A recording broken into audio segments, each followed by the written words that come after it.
இருக்கேன்டி, நீ என்ன பண்ற? நானும் சும்மா தான் இருக்கேன். சரி, சாப்பிட்டாச்சு.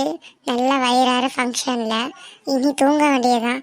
சரி, தூங்குறதுக்கு முன்னாடி உன்கிட்ட கால் பண்ணி பேசிட்டு போனால் கொஞ்சம் நிம்மதியாக தூங்கலாமேன்னு கால் பண்ணேன். சும்மாலாம் சொல்லாத. நீ வயிறார சாப்பிட்டியா?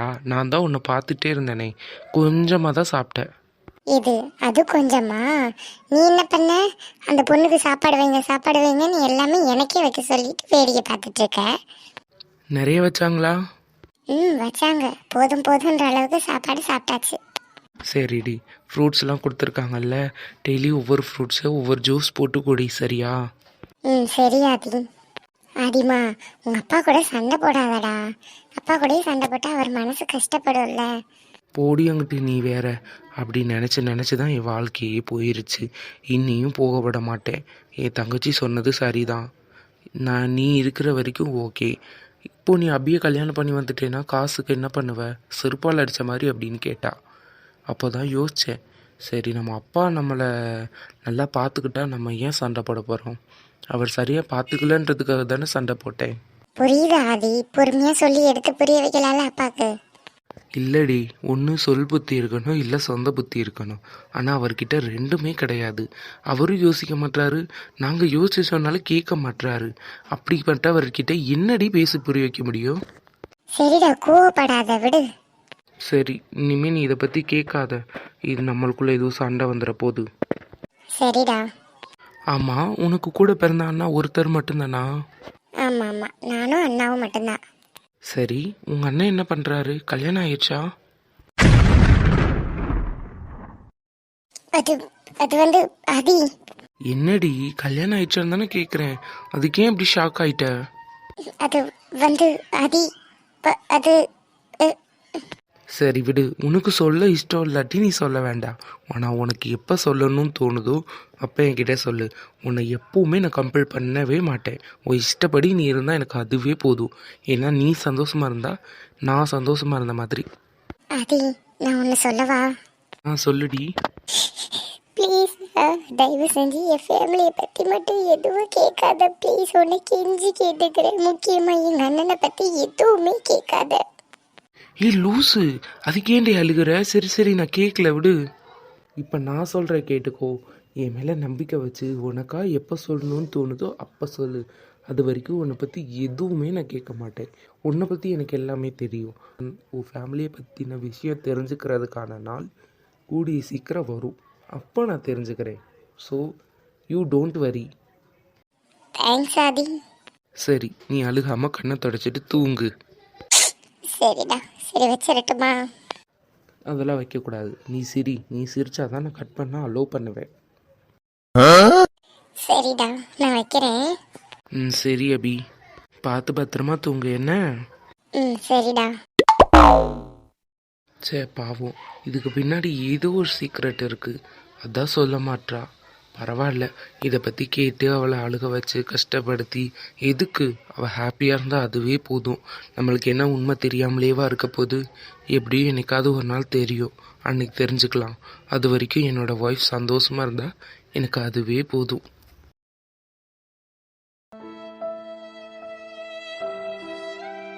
ஏண்டி சக்தி இப்படி பண்ற? தப்பா நான் இப்போ உங்க அம்மா கிட்ட என்ன சொன்னேன்? உள்ளதை தானே சொன்னேன். இவ்வளோ கோவப்படுவேன்னு நான் நினைச்சு கூட பார்க்கலடி. அப்போ நீ கடைசி வரைக்கும் சொல்லவே கூடாதுன்னு தான் சொல்ல வரியா? உனக்கு என்ன தாண்டி பிரச்சனை? தம்பி, வாங்கம்மா. என்ன தம்பி பிரச்சனை? சாப்பிடாம வந்துட்ட, இப்போ பார்த்தா தூங்காம உட்காந்துட்டு இருக்க. அப்போ ஏன் சாப்பிடும்போது தூக்கம் வருது, நான் நாளைக்கு சாப்பிட்டுக்கிறேன்னு சொல்லிட்டு போனேன். என்னடா பிரச்சனை வெற்றி? அம்மா ப்ளீஸ்மா, என்கிட்ட என்ன பிரச்சனைன்னு மட்டும் கேட்காதீங்க. நாளைக்கு நான் சொல்கிற இடத்துக்கு வாங்கம்மா. அங்கே வந்தால் என்ன பிரச்சனைன்னு உங்களுக்கே தெரியும். ப்ளீஸ்மா, இந்த பிரச்சனையை உங்களால் மட்டும்தாம்மா சமாளிக்க முடியும். தயவு செஞ்சு எனக்காக வாங்கம்மா. ப்ளீஸ்மா, உங்கள் காலில் கூட விழுந்து கேட்குறேம்மா. என்னடா, அம்மா வரணும் அவ்வளோதானே. நீ எங்கன்னு சொல்லு, வந்துடுறேன். அதுக்காக இப்படிலாம் பேசாத. சீக்கிரம் தூங்கு, காலையில் எந்திரிச்சது போகலாம். சரிம்மா.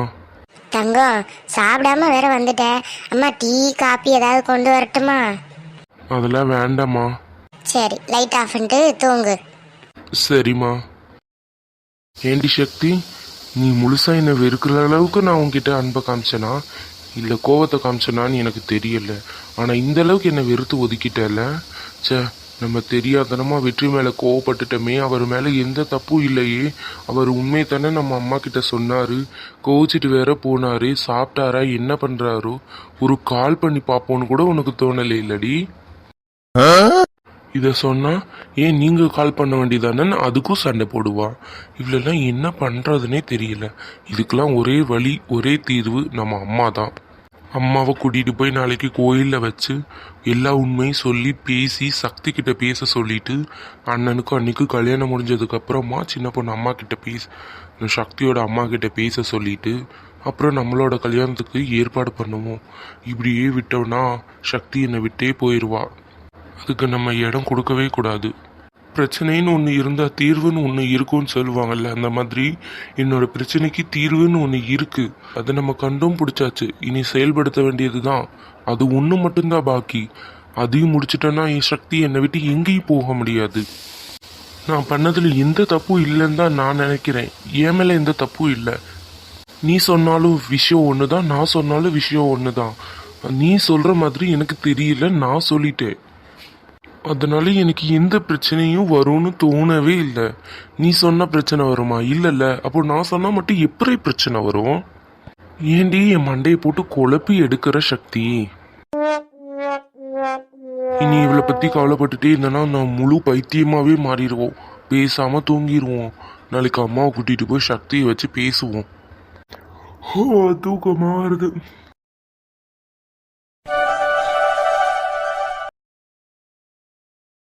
பிரசாந்தினி சிஸ்டர், நீங்கள் என்னோட ஹேர் ஸ்டைலில் மாற்ற சொல்லி அடிக்கடி சொல்லிகிட்டே இருக்கீங்க. மாற்றன்னு தப்பாக நினச்சிக்காதீங்க. நிறைய ஹேர் ஸ்டைல் பண்ணி பார்த்தேன், ஒன்றுமே செட் ஆகலை. நான் சைடில் ஃபோட்டோஸ் கூட அட்டாச் பண்ணுறேன், பார்த்துக்கோங்க வீடியோவில். ஒரு ஹேர் ஸ்டைல் கூட செட் ஆகலை. இந்த ஒன்று தான் எனக்கு செட் ஆகிற மாதிரி இருந்துச்சு. அதனால தான் நான் ஹேர் ஸ்டைல் எதுவும் சேஞ்ச் பண்ணல. நீங்கள் தப்பாக நினச்சிக்காதீங்க. ஏய், எங்கடி பிரியாவையும் ராதிகாவையும் காணா? அவங்க 2 பேரும் கடைக்கு போயிருக்காங்கடா. நான் தான் எனக்கு கால் வலிக்குது, நான் வரல, நான் இங்கேயே இருக்கேன், நீங்கள் போயிட்டு வாங்கன்னு சொன்னேன். அதனால தான் போயிருக்காங்க. இன்னும் கொஞ்ச நேரத்தில் வந்துடுவாங்க. சரிடி. சாப்பிட்டியா? சாப்பிட்டேன்டா. நீ சாப்பிட்டியா? நான்லாம் சாப்பிட்ருவேன், ஆனால் நீ சாப்பிட மாட்டியே. ப்ராமிஸாக சாப்பிட்டியா? சாப்பிட்டேன்டா. இனிமே என்ன செய்யணும் தெரியுமா? சாப்பிட்றதுக்கு முன்னாடி தட்டை என் கையில் எடுத்து வச்சு உனக்கு ஒரு செல்ஃபி எடுத்து தான் அனுப்பணும் போல இருக்கு. அப்போதான் நம்புவ போல. தேவைப்பட்டா அதையும் தான் பண்ணணும். சரியா போச்சு, போடா. சாப்பிட்ற விஷயத்துலலாம் நான் என்னைக்கு போய் சொல்ல மாட்டேன். அது அன்னைக்கு ஏதோ ஒரு வேலையில சாப்பிடாம விட்டுட்டேன். அதுக்காக நான் மயங்கி விழுவேன்னு கொஞ்சம் கூட எதிர்பார்க்கவே இல்லை. ஆனால் அதை ஒரு காரணமாக வச்சுக்கிட்டு எப்போ பார்த்தாலும் என்னை சாப்பிட சொல்லி டார்ச்சர் பண்ணுறியேடா. இப்போவே இப்படி டார்ச்சர் பண்ணுறியே. நான் உன்னை கல்யாணம் பண்ணால் என்னை சாப்பிடுன்னு வாயில் வச்சு திணிச்சு எடுப்ப போல இருக்கு. ஏண்டி, சாப்பிடுன்னு சொல்றது உனக்கு டார்ச்சரா? அப்ப அடிச்சு கொடுமைப்படுத்தினா என்ன சொல்லுவ? ஓ, நீ அது வேற பண்ணுவியோ? கைய காலை முறிச்சு விடுவே ராஸ்கல். சரி சரி, கோவப்படாதடி. விளையாட்டுக்கு தான் சொன்னேன். உன்னை போய் அடிப்பனா என் தங்கம் நீ. விளையாட்டுக்கு தான் சொன்னேன், கோச்சுக்கிறாத. அந்த பயம் இருக்கணும் ராஸ்கல். சரி, நான் இப்போ பிஸ்னஸ் ஸ்டார்ட் பண்ணதுலேருந்து நானே ஓனாக ஐடியா பண்ணி ஒரு saree வந்து லான்ச் பண்ண சொல்லியிருந்தேன். நியூவாக ஒரு saree வந்திருக்கு. அது ஃபர்ஸ்ட்டு உன்கிட்ட தான் கொடுக்கணும்னு நினச்சேன். இந்தா, அடுத்து ஏதாவது ஃபெஸ்டிவல்ஸ் வந்துச்சுன்னா அதை நீ கட்டிக்கோ. சரிடா, கட்டிக்கிறேன். இந்த saree உனக்கு அழகாக இருக்கும். நான் உன்னை மைண்டில் வச்சு தான் இந்த சாரியை டிசைன் பண்ண சொன்னேன். நீ கட்டிட்டு வந்து நின்னா அவ்வளோ ஏஞ்சல் மாதிரி இருப்ப. டேய், இது மட்டும் தங்கச்சி காதுல விழுந்துச்சுன்னா உன் நிலைமை யோசிச்சு பாரு. அவ ஏஞ்சல்னா அப்ப நான் யாருன்னு சண்டைக்கு வந்து நிப்பா. அவளும் ஏஞ்சல் தான், நீயும் ஏஞ்சல் தான். உனக்குன்னு டிசைன் பண்ணேன்ல, அதை உனக்கு எடுத்துட்டு வந்தேன். நீ தங்கச்சிக்கு அவளுக்கு தனியாக டிசைன் பண்ணியிருக்கேன், அதை அவளுக்கு கொடுத்துருவேன். அப்படி இல்லை, 2 பேரையும் பிரித்து பார்க்க மாட்டேன். எனக்கு 2 பேருமே முக்கியம் இல்லை. கடைசி வரைக்கும் நீ இப்படியே இருந்தா போதும் ஆதி. எனக்கு வேற எதுவுமே வேண்டாம். கண்டிப்பாக நான் இருப்பேன்டி. நீயும் எனக்கு துணையாக நின்னேனா ஒரு நாளும் நான் என்னைக்கும் மாற மாட்டேன். சரி, ஆஃபீஸ் போலையா? நம்ம ஆஃபீஸ் தானே, எப்போ வேணா போகலாம். பத்தியா, இதுக்கு தாண்டா சொல்றேன். உங்க அப்பா உன்னை கைட் பண்ணப்ப நீ கரெக்டா தான் இருந்த. கரெக்டா ஆஃபீஸ் போன, கரெக்டாக வீட்டுக்கு போவ. இப்போ நீ தான் பாஸுங்கிறதுனால உன் இஷ்டத்துக்கு போறியா? சேச்சே அப்படிலாம் கிடையாதுடி. நான் சும்மா தான் சொன்னேன். இன்னும் ஆஃபீஸ் போகிறதுக்கு டைம் இருக்குது, அதனால தான். அப்படிதான் இருக்கணும். நம்ம லவ்வுக்கும் எனக்கும் நீ எவ்வளோ இம்பார்ட்டன்ஸ் கொடுக்குறியோ அதே அளவுக்கு உன்னோட வேலைக்கும் நீ கொடுக்கணும். சரிடி அம்மா, சரி. ஆமாம், என்னை ஏன் உனக்கு பிடிக்கும்? உன்னை எனக்கு எதுக்குடா பிடிக்கும்? உன்னை எனக்கு பிடிக்காதுடா. அப்படியா? அப்போ நான் கிளம்புறேன், பாய். அதி சும்மா சொன்னேன், திரும்ப. உன்னை எனக்கு ரொம்ப பிடிக்கும் ஆதி. ஏன்னா உன் தங்கச்சி மேலே காட்டுற கேர் எவ்வளோ சூப்பராக இருக்கும் தெரியுமா? அதே மாதிரிலாம் எங்கள் அண்ணனும். எனக்கு நீ இப்போ உன் தங்கச்சி மேலே கேர் பண்ணும்போது எனக்கு எங்கள் அண்ணன் ஞாபகம் வந்துடுமா? அதனாலேயே எனக்கு ஒன்று அதிகமாக பிடிக்கும். பிரியாவே எனக்கு ஸ்கூல் படிக்கும் போதுலேருந்து தெரியும். அப்போ இருந்து இப்போ வரைக்கும் நீ அடிக்கடி எங்களை பார்ப்ப. தங்கச்சி ஃப்ரெண்ட்ஸுன்னு பார்ப்ப, மீட் பண்ணுவேன். ஆனால் என்ன எப்படி உனக்கு பிடிச்சிச்சுலாம் எனக்கு தெரியாது. ஒன்று எனக்கு ரொம்ப பிடிக்கும். ஆனால் இப்படி லைஃப் பார்ட்னராக வரப்போகிறேன்லாம் எனக்கு தெரியாது. ஆனால் இப்போ தெரிஞ்சிருச்சுல, இன்னும் அதிகமாக பிடிச்சிருச்சு.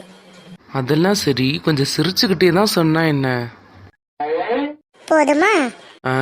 இப்போ எப்படி இருக்கு? சரி, என்ன எப்படி உனக்கு பிடிச்சிச்சு? அதான் நீயே சொன்னியே, ஸ்கூல் படிக்கும்போதுலேருந்து பிரியா உனக்கு தெரியும்னு. அப்போ பிரியாவுக்கு தெரிஞ்சிருந்தா எனக்கும் ஒன்று தெரிஞ்சிருக்கும்ல. எனக்குமே ஒன்று ஸ்கூல் படிக்கும்போதுலேருந்து தெரியும். அப்போ இருந்து எனக்கு இப்போ வரைக்குமே பிடிக்கும். ஆனால் நீ அப்போ இருந்து இப்போ வரைக்கும் லூஸு மாதிரியே தெரியுற, தெரியுமா? சரி, கோவப்படாதடி. உண்மையாகவே அந்த விளையாட்டுத்தனம் தாண்டி எனக்கு பிடிக்கும். அந்த லூசு தனம் மாறாமல் இருந்தாலே போதும். சரி, உனக்கு ஆஃபீஸ்க்கு டைம் ஆச்சு, கிளம்பு. இல்லடி, இன்னும் டைம் இருக்கு. உன்னை கிளம்புன்னு சொன்னேன். ஓய், கோச்சுக்கிட்டியா? ஆமாம். ஓய், சும்மா தாண்டி சொன்னேன், கோச்சுக்கிட்டியா? இதுக்கு தான் நான் இதை பற்றி பேசுகிறதே கிடையாது. உண்மையை சொன்னால் கோவப்படுற. சரி, நான் போகிறேன். போக வேண்டாம், ஆனால் உன் மேலே நான் கோவமாக தான் இருக்கேன். ஐயோ, இவ்வளோ வச்சுக்கிட்டு. ப்ராமிஸாக தாண்டி சொல்கிறேன். சின்ன பிள்ளைத்தனமாக விளையாண்டுக்கிட்டு சீட்டை பண்ணிக்கிட்டே தெரியவில்ல. எனக்கு அதுதான் உன்கிட்ட பிடிச்சது. யாரையுமே மனசு கஷ்டப்படுற மாதிரி பேச மாட்டேன். சின்ன பிள்ளைத்தனமா சுட்டித்தனமா விளையாண்டுட்டு அங்கிட்டு இங்கிட்டு ஓடி ஆடிட்டு தெரியவ. யாரையுமே எடுத்தறிஞ்சு பேசியது வரைக்கும் நான் பார்த்ததே இல்லை சின்ன பிள்ளையிலேருந்தே. அதனாலே உன்னை எனக்கு பிடிக்கும். அதனால தான் உனக்கு லூசுன்னே பேர் வச்சேன்.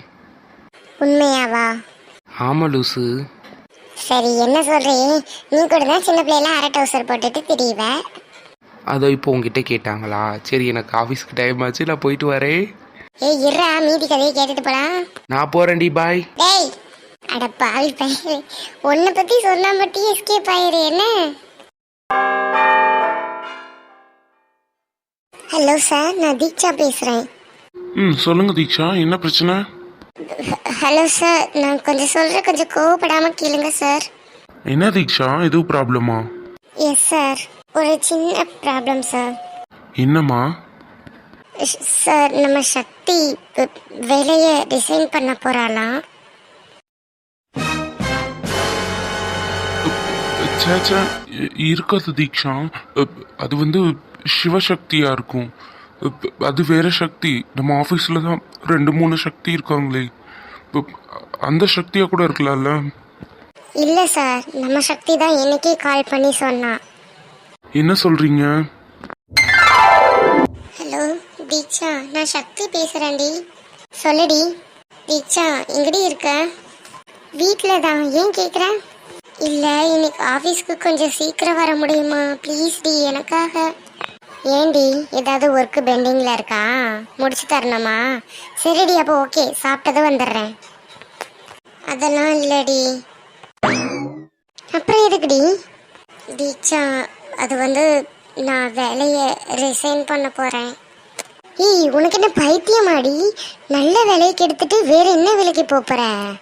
அவனுக்கு படித்ததுக்கே வேலை கிடைக்காம இருக்கு. நீ கஷ்டப்பட்டு படித்த படிப்புக்கு அத்தனை நாள் தேடி தெரிஞ்சு கிடைச்ச வேலை, இது விட்டுட்டு என்ன செய்ய போற நீ? அதெல்லாம் எனக்கு தெரியலடி. ஆனால் எனக்கு இந்த வேலை வேண்டாம். இதுலேருந்து நான் வேலைக்கு வர்றதுதான் எனக்கும் நல்லது, என் குடும்பத்துக்கும் நல்லது. ப்ளீஸ், தயவு செஞ்சு எனக்காக நீ வா ப்ளீஸ் டி. இந்த ஒரு ஹெல்ப் மட்டும் பண்ணு. சக்தி, பிரச்சனைன்னு ஒன்று இருந்தால் தீர்வுன்னு ஒன்று இருக்கும். கண்டிப்பாக உன் பிரச்சனைக்கு சொல்யூஷன் இருக்கும்டி. நீ ஏன் வேலையை ரிசைன் பண்ணுற? வேலையை விட்டு நின்றுட்டா உன் பிரச்சனை தீந்துருமா? அது எனக்கு தெரியல, ஆனால் பாதி பிரச்சனை தீரும்னு நினைக்கிறேன். ஏன்டி இப்படி பண்ணுற? சரி, சொன்னாலும் உனக்கு புரிய போகிறதில்ல. வை, வரேன். சரி, கொஞ்சம் சீக்கிரம் வந்துடுடி. சரிடி, ஒரு தடவைக்கு 2 தடவை யோசிச்சுக்கோ, பார்த்துக்கோ. வேலை போனால் திருப்பி கிடைக்கிறது கஷ்டம், அதனால சொல்கிறேன். ப்ளீஸ் தயவு செஞ்சு என்னை குழப்பாதடி. நானே தெளிவான முடிவு தான் எடுத்திருக்கேன். நீயும் மேற்கொண்டு பேசி என்னை குழப்பமாக்காத. சக்திமா, சொல்கிறத கேளுடி. உன் வீட்டுக்கு தெரியுமா நீ வேலையை ரிசைன் பண்ண போகிறேன்னு? தெரியாதுடி. ரிசைன் பண்ணிட்டு வந்து தான் சொல்லணும். ஏன்டி இப்படி பண்ணுற? பெரியவங்ககிட்ட பேசியாவது என்ன முடிவுன்னு கேளுடி. நீ ஏன் எடுத்தம் கௌதம்னு எதுக்கு பண்ணுற? சரி வா, வைக்கிறேன். நேரில் வந்து பேசிக்கலாம். இதுக்கு மேலே என்னால் பேச முடியாது, அழுதுருவேன். சரி வை, வாரேன்.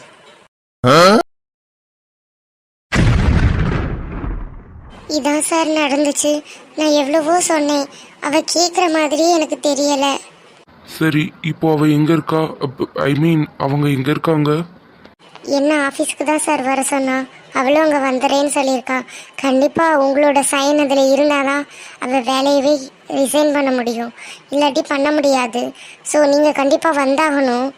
அதனால நீங்கள் வேலையை விட்டு போகக்கூடாதுன்னு சொல்லி ஏதாவது சொல்லி தடுத்துருங்க சார், ப்ளீஸ். சரிங்க தீக்ஷா. சார், சொல்கிறேனேன்னு தப்பாக நினச்சிக்காதீங்க. சக்தி மாதிரி ஒரு நல்ல ஸ்டாஃப் கிடைக்கிறது ரொம்ப கஷ்டம். அவள் வேலையை விட்டு போயிட்டா நமக்கு ரொம்ப லாஸ் ஆயிரும் சார். சரிங்க தீக்ஷா, சரி நான் பார்த்துக்கிறேன், வைங்க. சரிங்க சார். ஐயோ, போச்சு போச்சு. ஏன்டா இவளை பார்த்தோன்னு இப்போ யோசிக்கிறேன். என் வாழ்க்கையே நாசமாக போச்சு. இனி இவகிட்ட எவ்வளோதாடா கெஞ்சுறது? இனி காலில் மட்டும்தான் விழுகலை, அதையும் கூட விழுந்துடுறேன். காலில் விழுந்து கேட்டாலாவது என்னை விட்டு போகாமல் இருப்பியா? இனி அழுகிறதுக்கு நேரம் இல்லை. நம்ம நேரடியாக போய் அவளை கூப்பிட்டு வந்து அம்மா முன்னாடி நிற்க வச்சு பேசிடணும். இன்னைக்கு என்ன ஆனாலும் சரி. தம்பி, எங்கேயோ போகணும்னு சொல்லி அம்மா வர சொன்னேன். கிளம்பி வரட்டுமா? அது மா இப்போ தான் எனக்கு ஆஃபீஸில் இருந்து ஒரு கால் வந்துச்சு. இன்னைக்கு முக்கியமான மீட்டிங் ஒன்று இருக்கும், அதுக்காக சீக்கிரம் வரணுமா. நான் மீட்டிங் முடிச்சுட்டு வந்து உங்களை கூப்பிட்டுக்கிறேம்மா. நீங்கள் வீட்டிலையே இருங்க, நான் கால் பண்ணுறேன் உங்களுக்கு. அப்படியா? அதுவும் சரிதே. சரிப்பா, அம்மா இன்னும் ஒரு வேலையும் பார்க்கல. நீ ஃபோன் பண்ணுறதுக்குள்ள அம்மா எல்லா வேலையும் முடிச்சு வச்சுட்டு வந்துடுறேன், என்னப்பா? சரிங்கம்மா. சரிப்பா தம்பி, இரு சாப்பிட்டு போகலாம். இல்லைம்மா, நான் மீட்டிங் முடிச்சுட்டு வந்தே சாப்பிட்டுக்கிறேன். சாப்பிட்டுட்டு அப்படியே உங்களை கூட்டிகிட்டு போகிறேன். அப்படின்ற? சரி, நீ போயிட்டு வா. சரிங்கம்மா, நான் போயிட்டு வரேன். சரி வெற்றி, இது கூட நல்ல ஐடியாத்தே. இப்போ மீட்டிங் போகிறான்னா இதை முடிச்சுட்டு வரதுக்கு எப்படி 2-3 மணி நேரம் கூட ஆகும், கூட குறைய ஆகும், சொல்ல முடியாது. நமக்கு இருக்கக்கூடிய நேரத்தில் நம்ம சேதுவை கூப்பிட்டு தனியாக வச்சு பேசிடுவோம். இதை விட்டால் நல்ல வாய்ப்பு கிடைக்காது. ஏன்னா பிள்ளைகளை வச்சுக்கிட்டு பேசினா அவன் தம்பிகளுக்கு தான் சப்போர்ட் பண்ணுவாங்க. அதனால் இவனுங்க யாரும் இல்லாத நேரமாக பார்த்து பேசணும். சேது எப்படி பேசினா அம்மா சொல்கிறத கேட்பியான்னு எனக்கு தெரியும். அந்த விதத்தில் பேசி அவனை எப்படியாவது எங்கள் அண்ணன் மகளை கட்ட வச்சிடணும்.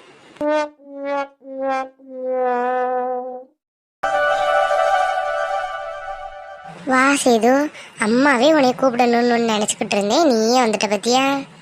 ஏம்மா, எங்கேயாவது கடைக்கு போகணுமா? ஏதாவது வாங்கிட்டு வரணுமா? சொல்லுங்கம்மா, போயிட்டு வரேன். அப்படிலாம் ஒன்றும் இல்லைப்பா, அம்மா உன்கிட்ட கொஞ்சம் பேசணும். சரி, பேசுங்கம்மா. என்னன்னு சொல்றதுனே தெரியலப்பா. நான் 3 ஆம்பளை பையனை பெற்று ஒருத்தையும் கூட அம்மா சொல்றதை கேட்கவே மாட்டியா. சின்னதர அவனுக்கு பிடிச்ச மாதிரி சின்ன பொண்ணை கல்யாணம் பண்ணிக்க போறியா? வெற்றி அம்மா அப்பா சொல்றது எதுவுமே கேட்க மாட்டியா. அவன் எடுத்த முடிவில் அவன் கரெக்டாக இருப்பியான். நீ தான் அம்மா பிள்ளைன்னு நினச்சிட்டு இருந்தேன். நீயும் எங்கே என் பேச்சை கேட்காம போயிடுவியோன்னு தான் பயமா இருக்கு. ஏம்மா, நீங்கள் என்ன சொன்னாலும் நான் கேட்பேனே. கடைக்கு போயிட்டு வர சொன்னால் கூட போயிட்டு வருவேனே. வேறு எதுவும் பண்ணணுமா? சொல்லுங்கள், பண்ணுறேன். கடைக்கு போகிறதெல்லாம் ஒரு வேலையாப்பா? சொல்லு. இது வாழ்க்கை பிரச்சனைப்பா தம்பி. சின்ன பொண்ணை கல்யாணம் பண்ணிக்க போறியா? வெற்றி யாரை கல்யாணம் பண்ணிக்க போறியானே தெரியல. அவனை எதிர்த்து நிற்கவே முடியாது. அப்பா சொன்னாலும் கேட்க மாட்டியா, அம்மா சொன்னாலும் கேட்க மாட்டியா. என் பிள்ளை நீ தான் கேட்பேன்னு நினச்சிட்டு இருந்தேன். உங்களை விட்டு அம்மாவுக்கு சொந்தம்னு யாருப்பா இருக்கா? சொல்லு பார்க்கலாம். எனக்குன்னு இருக்கிறது ஒரே ஒரு அண்ணன், அவனுக்கு எனக்கு பேச்சுவார்த்தை கூட கிடையாது. அப்படி இருக்கிறப்ப நீ அது என் பேச்சை கேட்டு குடும்பத்தை ஒன்று சேர்த்து வைப்பேன்னு பார்த்தா நீயும் பேச்சை கேட்கவே மாட்டீடா தம்பி. பத்தியா, பேசும்போது கூட உன் முகம் மாறுது. இனி உன் வாழ்க்கையும் மாறப்போகுது. இனி அம்மா மறந்துடுவேன். நான் எதுக்குப்பா உயிரோட இருக்கணும்? நான் எங்கிட்டாவது போயிடுறேன். அம்மா இல்லாத பிள்ளையா வளருங்க நீங்க. ஏம்மா ஏம்மா அப்படி பேசுகிற? என்னதாம்மா உனக்கு பண்ணணும்? அப்படி வாப்பா. அம்மாவுக்கு ரொம்பலாம் பெரிய ஆசை இல்லைப்பா. நம்ம சின்னதுரை எப்படி நம்ம அத்தை மக சின்ன பொண்ணை கல்யாணம் பண்ணிக்கிறாலும் சொந்த விட்டு போயிடக்கூடாதுன்னு நீ நம்ம மாமா மகளை கல்யாணம் பண்ணிக்கணும்ப்பா. ஏம்மா உங்களுக்கு நான் மட்டும்தான் பிள்ளையா? வேற பிள்ளைகளே கிடையாதா? சரி, சின்னதுரை அண்ணன் தான் சின்ன பொண்ணு அண்ணியே கல்யாணம் பண்ணிக்க போகிறாங்க. வெற்றி அண்ணே சொல்கிறத கேட்காது. சரி சரி, உங்களுக்கு சூர்யா இருக்கான்ல, உங்கள் தங்கச்சி பையன், அவன்கிட்ட போய் சொல்ல வேண்டியதானே? ஏன் அவனுக்கு கட்டுற முறை தானே வருது? சொல்லுங்க போங்க. என் பிள்ளை நான் சொன்னா கேப்பியா? உன்னைய மாதிரி இப்படியெல்லாம் எதிர்த்து பேசிக்கிட்டு நிற்க மாட்டியா? என்ன வயசு குறைவா இருக்கு, அதனாலவே கொடுக்கல. இல்லாட்டி நான் தான் கல்யாணம் பண்ணி வச்சிருந்திருப்பேன் நேரத்துக்கு.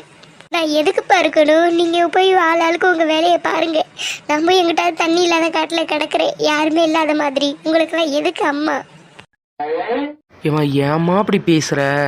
வேற எப்படிப்பா பேசணும்? இத்தனை நாள் எதுவுமே பேசக்கூடாதுன்னு நீங்கள் இன்னும் இப்படி அப்படி பேசாத அப்படி பேசாதன்றீங்க. இனிமேல் நான் அம்மா எதுவும் பேச மாட்டேன். இருந்தால் தானே பேசுறதுக்கு. எங்கிட்ட நான் அது போயிடுறேன்ப்பா. அம்மாவே ஏற்கனவே கோவத்துலேயும் சோகத்துலேயும் இருக்காங்க. கூட கூட பேசி இன்னும் கஷ்டப்படுத்த வேண்டாம். இப்போதைக்கு சரின்னு சொல்லுவோம். அப்புறம் என்ன வறுப்படுத்தவா போகிறாங்க? அப்புறமா பார்த்துக்கலாம். இப்போ என்னம்மா, நீங்கள் சொல்கிறத கேட்கணும் அவ்வளோதானே? உங்களுக்கு பிடிச்ச மாதிரியே நடந்துக்கிறேன். சத்தியமா? அம்மா ப்ராமிஸாக நீங்கள் சொல்கிற மாதிரி நடந்துக்கிறேன். இனியே இதுக்கப்புறம் இதை பற்றி பேச வேண்டாம். ஃபஸ்ட்டு நம்மளும் சம்பாதிப்போம். இதை விட பெரிய வீடாக கட்டுவோம். அண்ணனுக்கு 2 அண்ணனுக்கு கல்யாணம் முடியட்டும். அப்புறம் என் கல்யாணத்தை பற்றி பேசலாம். ப்ளீஸ் அது வரைக்கும் பேசாதீங்க. சரி தம்பி, நீதான் கல்யாணத்துக்கு சம்மதம் சொல்லிட்ட.